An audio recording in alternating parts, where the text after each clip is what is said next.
बच्चों, अगर हमारी वीडियो अच्छी लगे तो हमारे वीडियो में अंत तक बने रहें और हमारे चैनल को सब्सक्राइब करना ना भूलें। बच्चों, आज हम लोग करने वाले हैं करंट इलेक्ट्रिसिटी का।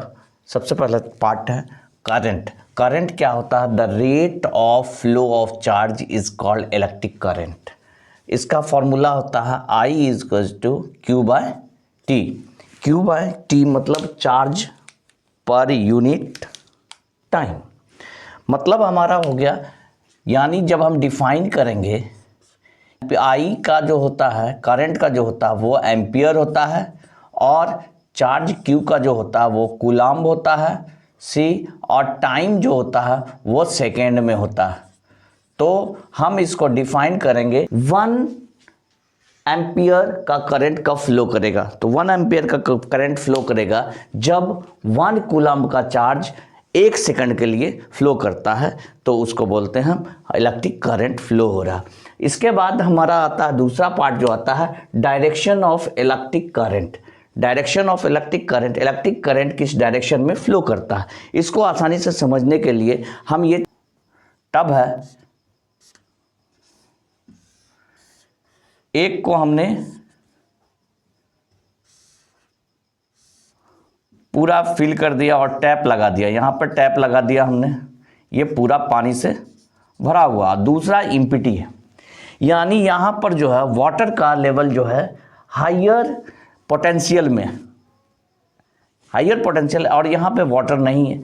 तो अब टैप को जब हम खोलते हैं तो टैप के थ्रू से क्या पानी क्या जाएगा, इसके नीचे जाता जाएगा, जाता जाएगा, जाता जाएगा, जाता जाएगा, जाता जाएगा, जाता जाएगा, और जब ये क्या हो जाएगा, जब लेवल दोनों का सेम हो जाएगा तो ये फ्लो करना बंद हो जाएगा।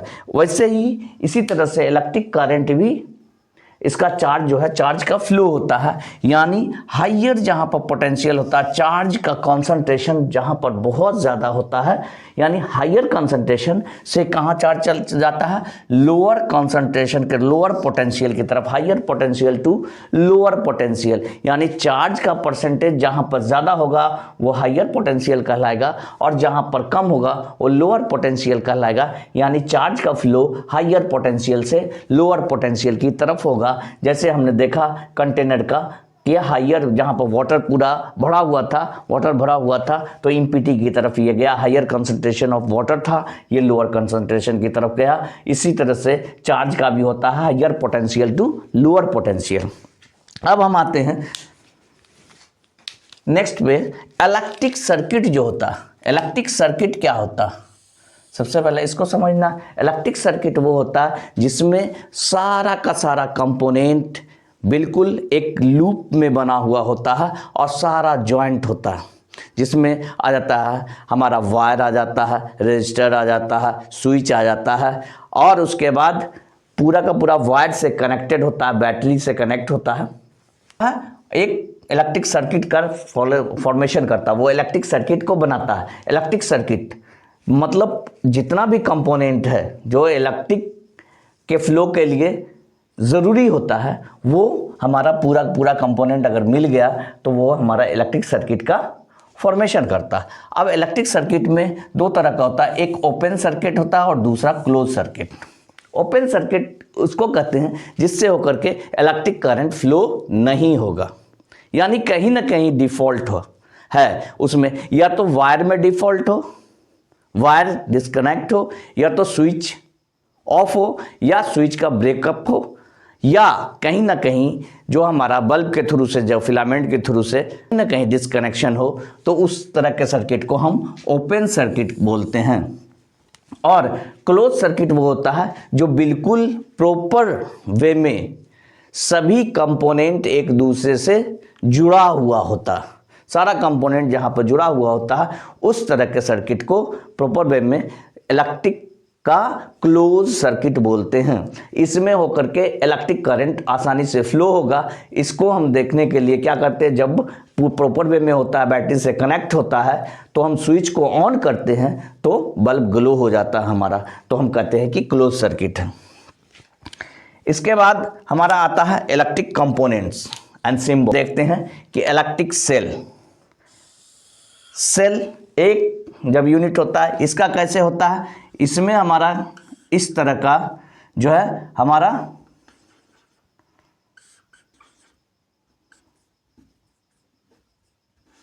पॉजिटिव और नेगेटिव टर्मिनल, एक सिंगल वे में इसको ए एंड इसको बी मानते हैं, ये पॉजिटिव एंड नेगेटिव। ये एक अगर है, एक जहां पर कनेक्शन हो तो वो कहते हैं पॉजिटिव टू नेगेटिव कनेक्शन, उसको बोलते हैं इलेक्ट्रिक सेल। इसका सिंबल ये होता है।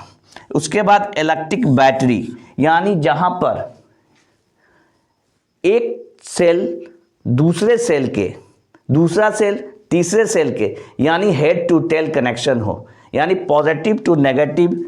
जैसे हम यहाँ पर कर सकते हैं इसको दिखाने के लिए, ये पॉजिटिव टर्मिनल हो गया ए, या नेगेटिव हो गया, फिर नेगेटिव से क्या है पॉजिटिव टर्मिनल, फिर नेगेटिव, फिर पॉजिटिव, और कई तरह से इस तरह से सीरीज वे में ये कंटिन्यूअसली होता रहता है। यानी यहाँ पर क्या हो गया positive to positive, negative, positive, फिर नेगेटिव हम दे देते हैं यहाँ पर, तो हमारा ये क्या हो जाता है, ये हमारा बैटरी कहलाता है। ये सिंबल बैटरी का हो जाता है। इसके बाद कनेक्टिंग वायर, वायर कैसा है, वायर कनेक्ट है, यानी कहीं पर इसका डिस्कनेक्शन नहीं है, डिस्कनेक्ट नहीं है, वायर कंटिन्यू जा रहा ए से बी तक, हमारा कहीं पर कनेक्शन टूटा हुआ नहीं है, ब्रेक नहीं है, कनेक्टिंग वायर। और एक होता है कनेक्ट नहीं है वायर, उसका जो होता है वो क्या होता है इस तरह से, जो जिसमें हमारा कनेक्टिंग वायर नहीं होता है, कनेक्ट नहीं होता है, उसमें क्या होता है कि ए इस तरह से दिखाते हैं, ए और बी, इससे कोई एक दूसरा वायर जा रहा, सी और डी मान लीजिए, सी और डी, ये डिस्कनेक्ट वायर कहलाया। यानी कि वायर है लेकिन एक दूसरे से कनेक्ट नहीं है, इसको डिस्कनेक्ट वायर बोलते हैं। अच्छा, switch open, open switch, open switch का क्या होगा, स्विच जो हमारा क्या है ओपन है, स्विच अभी ऑन कंडीशन में नहीं है, ऑफ कंडीशन में है, यानी कनेक्शन ब्रेकअप है। इसको दिखाने के लिए हम दिखा सकते हैं इस तरह से ए और बी, ए और बी, यानी ओपन हमारा स्विच हो गया, इसमें ओपन स्विच हो गया। इसके बाद हम कहते हैं कि क्लोज स्विच, जब इसके अंदर क्या करते हैं क्लोज सर्किट, यानी क्लोज स्विच जो हमारा है उसमें हम क्या करते हैं एक पॉइंट दे देते हैं, इसका सिंबल हो गया, ये हो गया यानी क्लोज स्विच क्लोज हो गया। इसको हम इस तरह से भी दिखा सकते हैं, ये ए और बी, ये ओपन हो गया, ये ओपन है कंडीशन, और जब हम इसको क्या करते हैं इस तरह से कनेक्ट कर देते हैं, यानी ये क्लोज हो गया, ये क्लोज हमारा स्विच हो गया। एमीटर, एमीटर को दिखाने के लिए हम क्या करते हैं, एमीटर को हम ए से डिनोट करते हैं, एमीटर ए बी एक कनेक्शन है, और हम यहाँ पॉजिटिव यहाँ पर नेगेटिव, ये एमीटर हमारा हो गया। इसके बाद हमारा हो जाता है वोल्ट मीटर। वोल्ट मीटर को इसी तरह से हम अगर इसके अंदर क्या करें, ये V हमारा कनेक्ट कर दें, V दे दें, तो वोल्ट मीटर हो जाता है हमारा। इसके बाद हमारा रेजिस्टेंस, हम इसी पिक्चर को बार बार यूज कर रहे हैं। इसमें क्या होता है, जब हम जिगजैग पाथ को करते हैं तो ये हमारा रेजिस्टर हो गया सिंबल। रजिस्टर का काम क्या होता है, रजिस्टर का काम होता है करंट का अपोज करना। इसके बाद हमारा ये रजिस्टर हो गया वेरिएबल रजिस्टर। वेरिएबल रजिस्टर क्या होता है, जब इस रजिस्टर के अंदर हम क्या करते हैं एक एरो मार्क दे देते हैं, ये वेरिएबल रजिस्टर हो जाता है, वेरिएबल रजिस्टर हो जाता है। ये क्या करता है, ये वैरी करता है, इसका मतलब रजिस्टर का वैल्यू जो है बदलता और कम और ज़्यादा होता रहता है, इसको हम वेरिएबल रजिस्टर बोलते हैं। इसके बाद हमारा क्या, अगर हम इस तरह से सिंबल एक दे देते हैं, एरो मार्क ऊपर पे दे देते हैं, तो ये रियोस्टेट हो जाता है, रियोस्टेट इसका सिंबल, ये रियोस्टेट के, इसका हमारा जितना भी हमारा कम या ज़्यादा करंट को फ्लो करवाना है, करंट को रोकना है, करंट को ज़्यादा फ्लो करवाना है, तो इसके लिए हम जो है रियोस्टेट का यूज़ करते हैं। अब आ जाता है इलेक्ट्रिक बल्ब। इलेक्ट्रिक बल्ब इसी में हम यूज करते हैं, देखते हैं किस तरह से होता है। इलेक्ट्रिक बल्ब हमारा इस तरह से होता है, इलेक्ट्रिक बल्ब हो जाता है ये। इस सिंबल जो है इलेक्ट्रिक बल्ब का सिंबल है। इसके बाद हमारा जब फ्यूज अगर करते हैं तो फ्यूज को हम दिखाने के लिए क्या करते हैं, एक तरफ इस तरह से हम फ्यूज का यूज करते हैं। फ्यूज आप देखिएगा यहाँ पे कनेक्शन, बीच में जो है फ्यूज वो उस मेटल का लिया जाता है जो कि हाई टेम्परेचर पे, जहाँ पर ज़्यादा करंट फ्लो करेगा, यानी ज़्यादा यहाँ पर जाकर हीट जनरेट होगा, तो इसका कनेक्शन पहले ही ब्रेक हो जाएगा, ये मेल्ट कर जाएगा और हमारा जितना भी कंपोनेंट है इलेक्ट्रॉनिक्स कंपोनेंट जो कॉस्टली होता है वो बच जाता है शॉक से। तो इसके बाद ये फ्यूज हो गया। अब आगे आते हैं ओम्स लॉ। ओम्स लॉ हमारा कहता है at constant temperature the rate of flow of current is directly proportional to the applied voltage. The rate of flow of current जो हमारा है जितना फ्लो होगा वो डायरेक्टली प्रोपोर्शनल हो जाएगा वोल्टेज के, और या voltage is directly proportional to the applied current. कब?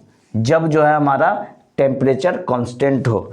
तो इसमें देखते हैं V directly proportional to I और I directly proportional to V, यानी वोल्टेज जो है वो करंट के डायरेक्टली प्रोपोर्शनल होता है और करंट जो है वोल्टेज के डायरेक्टली प्रोपोर्शनल होता है। यानी इसको V इज इक्वल टू जब लिखते हैं, एक हमारा प्रोपोर्शनलिटी सिंबल को हटाने के लिए एक हमारा कांस्टेंट लगाना पड़ता है और ये कांस्टेंट रेजिस्टेंस को कांस्टेंट रखा जाता है, इसके जगह पर R को हमने दिया।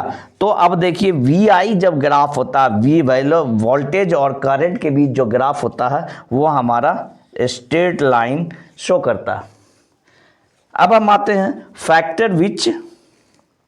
Factor on which resistance depend. Resistance किस किस चीज पर डिपेंड करता है, तो हमारा एक फॉर्मूला हम जानते हैं R is equal to rho into L upon A। तो जो हमारा रेजिस्टेंस होता है वो किस पे डिपेंड करता है, सबसे पहले चीज है R जो है रेजिस्टेंस जो होता है वो लेंथ के डायरेक्टली प्रोपोर्शनल होता है। रेजिस्टेंस जो होता है वो एरिया के इन्वर्सली प्रोपोर्शनल होता है, किसी भी क्रॉस सेक्शनल एरिया वायर का है उसके इन्वर्सली प्रोपोर्शनल, और R जो है रेजिस्टेंस जो है वो directly proportional to the material किस चीज का बना है, कंडक्टर जो है मटेरियल ऑफ कंडक्टर्स जो है वो किस चीज का मटेरियल बना हुआ उस पर डिपेंड करता है। अब ओम्स लॉ को वेरीफाई करने के लिए वेरिफिकेशन ऑफ ओम्स लॉ, उसको हम वेरीफाई करने के लिए सबसे पहले चीज हमको सर्किट बनाना है। तो हमने लिया 1.5 वोल्ट का एक सेल लिया, उसको कनेक्ट किया दूसरे 1.5 वोल्ट के दूसरे सेल से, फिर तीसरे सेल से, इस तरह से 1.5 का हमने 4 सेल लिया।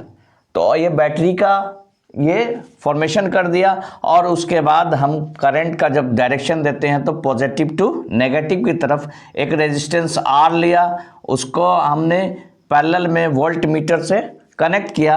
उसके बाद हम एमीटर सीरीज में लगा दिए और एक हमने स्विच ले लिया। अब देखते हैं कि हम जानते हैं V is equal to IR होता है, एंड अब R is equal to V upon I and I is equal to V upon R। तो सबसे पहले चीज एक टेबल हम लेंगे, तो हमने टेबल में सीरियल नंबर ले लिया, नंबर ऑफ सेल ले लेंगे, नंबर ऑफ सेल बढ़ाते जाएंगे, सेल का नंबर बढ़ाते जाएंगे। उसके बाद हम देखेंगे करंट क्या फ्लो हो रहा, वोल्टेज क्या आ रहा और रेजिस्टेंस हमारा सभी में कांस्टेंट आता है कि नहीं। सबसे पहला चीज पहले वाले में हमने एक सेल का यूज किया, तो वोल्टेज जो हमारा वोल्ट जो है, वोल्ट में नाइक्रोम का हमने वायर लिया, नाइक्रोम के वायर पे वोल्टेज 1.5 के बैटरी से सेल से हमने कनेक्ट किया, तो वोल्टेज यहाँ पर V जो हमारा होगा 1.5। अब हम करंट जानते हैं I is equal to V upon R होता है, तो तो हमारा V यहाँ पर 1.5 है, हमने लिया है। नंबर ऑफ सेल जो है सिंगल लिया है, तो सिंगल का वोल्टेज क्या होगा 1.5 वोल्ट डिवाइड बाय R, क्योंकि करंट जो है I is equals to V upon R होता है। तो अब हम क्या करेंगे, वोल्टेज तो हमारा यहाँ पे, तो VI हमको R देता है, क्या R कांस्टेंट आता है कि नहीं, तो V का वैल्यू हमारा क्या हो गया, V तो हमारा 1.5 है ही, और I का जो हमारा हो गया V अपॉन R, यानी V हमारा 1.5 था डिवाइड बाय I जो हमारा I जो है वो V अपॉन R में कन्वर्ट कर दिया, V का value 1.5 divide by R, 1.5 cut जाएगा, R ऊपर जाएगा तो R ही बचेगा।